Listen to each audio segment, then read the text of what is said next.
félicite tous de votre réussite puisque il est quand même à souligner que nous avons 96% de réussite pour les cursus complets et 100% de réussite pour les cursus partiels. Donc ce sont des très bons chiffres et pour cela je vous félicite. Aujourd'hui c'est la remise des diplômes. Donc, voilà. De la promotion 2016 qui est entrée la première semaine de janvier et qui est sortie, qui a été diplômée à la mi-décembre. La classe des aides-soignantes est vraiment capitale dans nos établissements et votre force de travail, vos compétences pour suivre effectivement nos malades, nos résidents est vraiment indispensable. Donc vos degrés, vos capacités sont vraiment, surtout ne les abandonnez pas.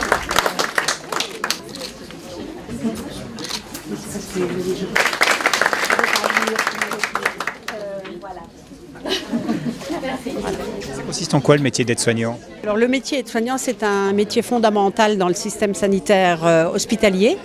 Dans la mesure où les aides-soignants sont responsables de l'accompagnement des personnes soignées dans la vie quotidienne, dans les soins d'hygiène et de confort, essentiellement.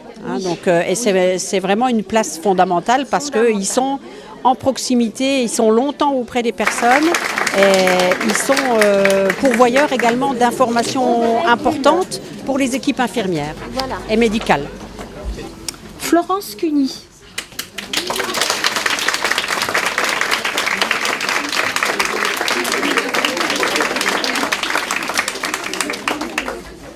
Combien de temps la formation ? C'est quel niveau d'entrée ? Ça dure à peu près 1 an. Oui. Et l'entrée est au mois de janvier, comme on a dit, et la sortie au mois de décembre.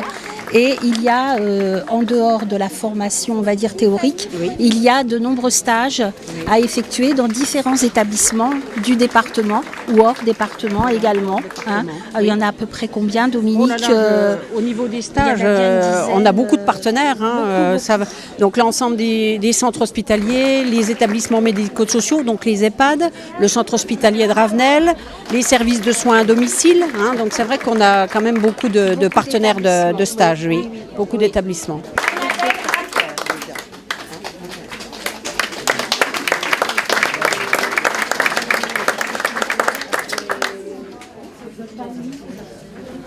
Camille Erlich.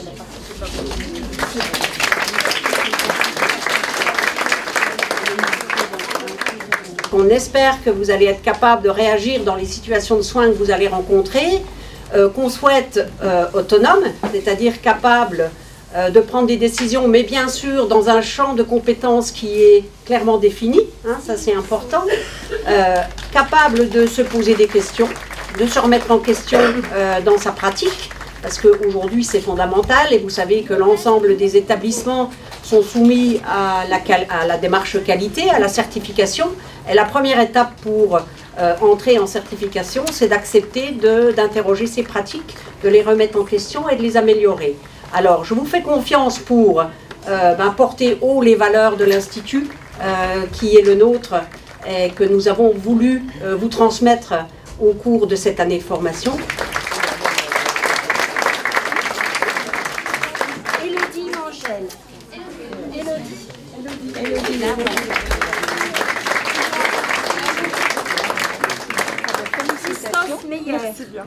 On trouvait facilement du travail ces jeunes gens, ces jeunes filles. Alors aujourd'hui, il y a des besoins. Aujourd'hui, il y a des besoins, on va dire des besoins, voilà.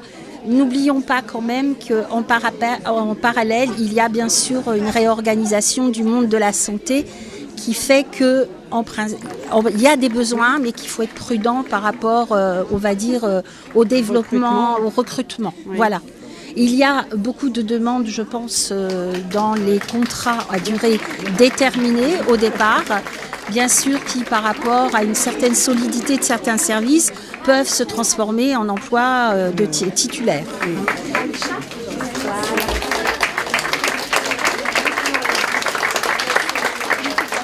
Vous arrivez facilement à recruter Alors, le recrutement pour l'Institut est un petit peu plus difficile qu'il y a quelques années. On a un petit peu moins d'inscrits au concours, c'est une réalité qui se retrouve sur l'ensemble de la région, hein. Ce n'est pas spécifique à notre Institut. On a un petit peu plus de difficultés, mais on arrive quand même à remplir notre promotion qui est constituée quand même de 58 élèves aides-soignants en cursus complet. Et on a 6 places d'élèves aides-soignants qu'on dit en cursus partiel, c'est-à-dire qui ont déjà des diplômes et qui sont dispensés de certains enseignements et certains stages.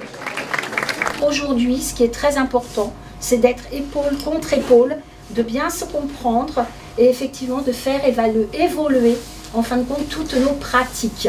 Je ne rentrerai pas dans les détails parce que ces personnes autour de moi sont beaucoup plus compétentes sur le terrain et je tiens à toutes les féliciter et vraiment on a une très grande chance, Dominique et toute son équipe et toutes les personnes de nos établissements de vous avoir auprès de nous et bien également pour vous accompagner. Alors merci à vous tous. Jeanne Verle.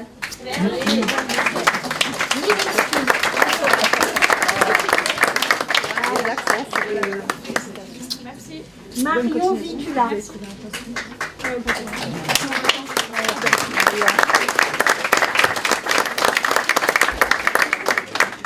Et moi, je vais me permettre de vous le redonner puisque vous êtes la dernière. Voilà.